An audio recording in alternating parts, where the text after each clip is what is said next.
Hey guys, welcome to the second day of test review for our test this week, which we'll have Wednesday through Friday. The focus for today is going to be to review transformations because I know y'all rusty and it's been a while. We did it on the last quiz and I could tell that we needed to just refresh on that stuff. So here I have a big giant table with all of the parent functions and all of the graphing forms, as well as the parent function, like equations themselves. So this is going to be really important for whenever I show you a graph and tell you to write the equation, or also if I just like give you a description and I'm like, oh, write a cubic function that moved to the left. Like you need to know which graphing form you need to use to write your equations. All right, so these are all my general forms, as I just said, and remember that if you need to do a reflection over the x-axis, then you need to just throw a negative sign right in the beginning of your equation. Remember that the locator points of all of them are at 0, 0, so if you move left to right anywhere, that's going to be indicated in your new locator point, right? That's a good way for you to track where you move if I just tell you what the locator point is for the new function. So there are a couple of different things we're going to have to do. These are the same things that we had to do previously when we assessed the standard. The first thing is to write an equation given a verbal description. So we're going to look at these pieces and use them to create our equation of our function. So the first thing we notice is that it's a square root function. So right off the bat, we should just note that my general graphing form is going to look like this. Oops. It's going to look like this. Okay, and the reason I knew that is because I would just go up here and look at the square root column, and at the bottom here is my graphing form. So that's just what I wrote here. So the locator point is at -3, 4. Now remember that if it's at -3, 4, you can either envision the graph and be like, okay, well, if it's over, yikes, if it's over here somewhere, right, that's like about -3, 4. Obviously it moved to the left and up from 0. But if you don't think about that, we also can remember that the locator point is always opposite of h, k. So that tells me that the -3 means that I have an h value of 3, because remember it's always opposite of h. And then the k value is just your y value, as is. Okay, so that means that I moved to the left by 3, and I moved up by 4. Okay, so that's what this locator point is going to do for us. Next, we have a compression by a factor of 0.2. Okay, so this tells me that my a value is going to be 0.2. All right, part D, it's been reflected over the x-axis, so that tells me that I need a negative sign in the very beginning of my equation. Okay, so now when I write my equation, I can go ahead and take all these things into consideration. So I have y equals, I know that I need a negative sign in the beginning, and I know that I have an a value of 0.2. So that's what I'll start with. And then we have x minus h. So in my case, we know h is going to be a positive 3 because I moved to the left, so I'll do a plus 3. And then up 4 means I need a plus 4 on the outside for my k value. All right. And then that is my final equation. All right, let's try another one. Here I'm dealing with a cubic function. So if we scroll back up to our table here, we can see that a cubic function looks like this. It looks just like the parabola, except this time it's a third, right, because it's cubed. So it might help me to write what that's going to look like. Just gives me something to follow. And then now, let's take a look at the information we've been given. I've been vertically stretched by a factor of 3. This tells me that my a value is 3, right? Because remember, a is responsible for stretches and compressions. And then the locator point is 4, -7. So this tells me that I moved. So if I, imagine the graph, I'm at right 4, down 7, because 4, negative 7. So I must have moved to the right by 4. And then I must have moved to the, down. I moved down 7. Right? Alright, so we got these covered, and then that's pretty much all we're working with. We have left and right movement, and then a vertical stretch. So we can go ahead and start writing our equation.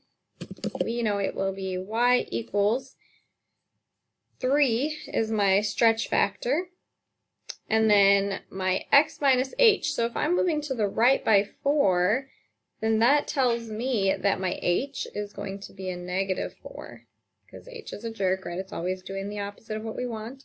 And then k is going to be negative 7, because k is not a jerk. So x minus 4, and then cubed. Don't forget about the cubed, guys. It's very easy to forget about that. And then minus 7 on the end. Alright, and that is our final equation.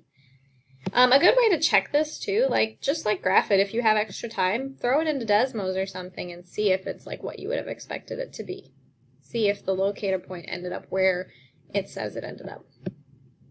Alright, on to the next skill, and that is to write the equation given a graph. So when I give you a graph, it's going to be very helpful to note the parent function, like I said in the very beginning of this.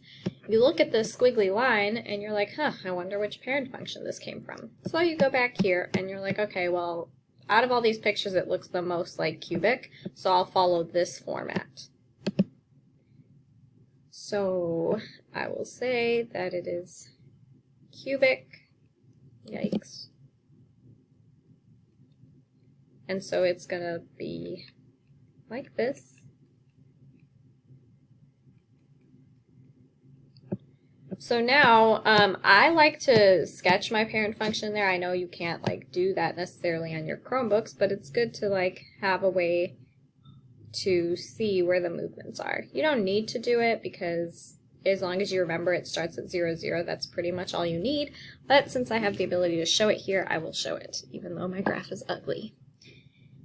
So how did we get from black to blue? Well, we must have moved up 2, and we also must have moved to the right by 3 boxes. Okay, and we didn't flip. The reason we know we didn't flip is because if we did flip, it would look like this, right? But it doesn't. So this is all we have. So up 2 indicates that I have a k value of 2, positive 2. And then right 3 indicates that I have an h value of negative 3, right? Remember, always opposite. So now I'm ready to write my equation. If I follow this format here, I have y equals, and we don't worry about the a. Anytime I give you a graph, you don't have to worry about the a. It's just automatically 1, so you don't have to put anything there. You could put a 1 if you want, but you don't have to. So x minus h, so minus 3 cubed, and then the k is positive 2, so plus 2. And that's your equation. And these especially, if you just graph this in Desmos or your graphing calculator, and your picture seems to match this picture, that's going to be good news. Okay, good way to check your work. All right, next problem. We have a new picture. You look at this and you're like, this V-shaped graph, what must that be? Go back here and you're like, okay, well that's obviously absolute value. Also V for value, that's the way you can remember it too. So we're going to use this graphing form. So let's go ahead and write down our information. We know we are working with an absolute value graph. So it's going to look like this.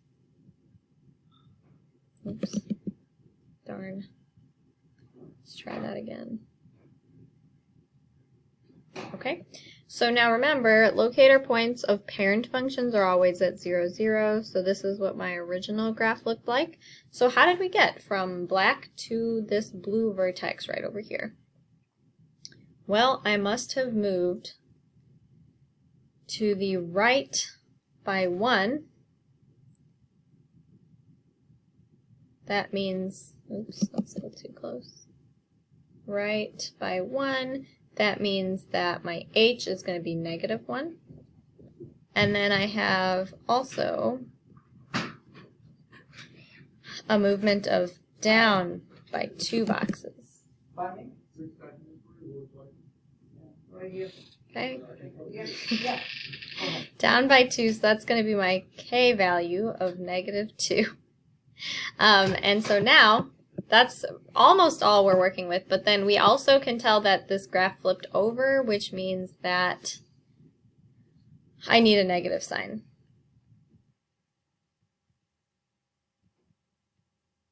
So we can write our equation, and we'll say y equals negative sign up front. We don't have a stretch factor or a compression factor, but we do need the negative.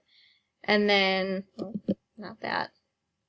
X, my h is -1, so we'll write a -1 here. And then absolute value bar, and my k is -2, so I'll just throw a -2 on the end, and we are done.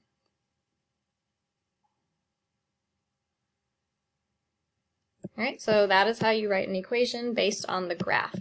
One more thing I will ask you to do on the test, and that is to describe which transformations occurred just looking at the equation, which is going to be the easier of the 3 different skills. So, looking at this negative sign, we know that that means that there was a reflection, an x-axis reflection.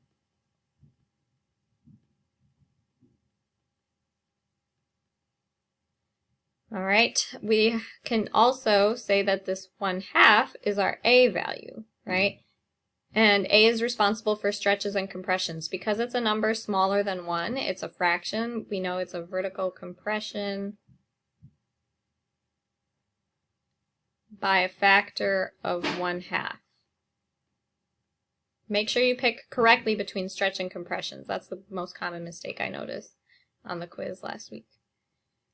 All right, this -5, this is our h, and it's going to tell us that we moved to the right by 5 because it's a minus. And then this -6 is my k,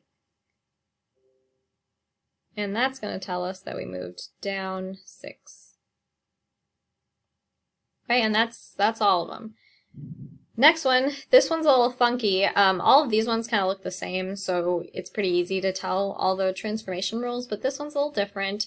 If you go back here and you look at the different general forms, obviously this one looks the most like it, so it's a rational function.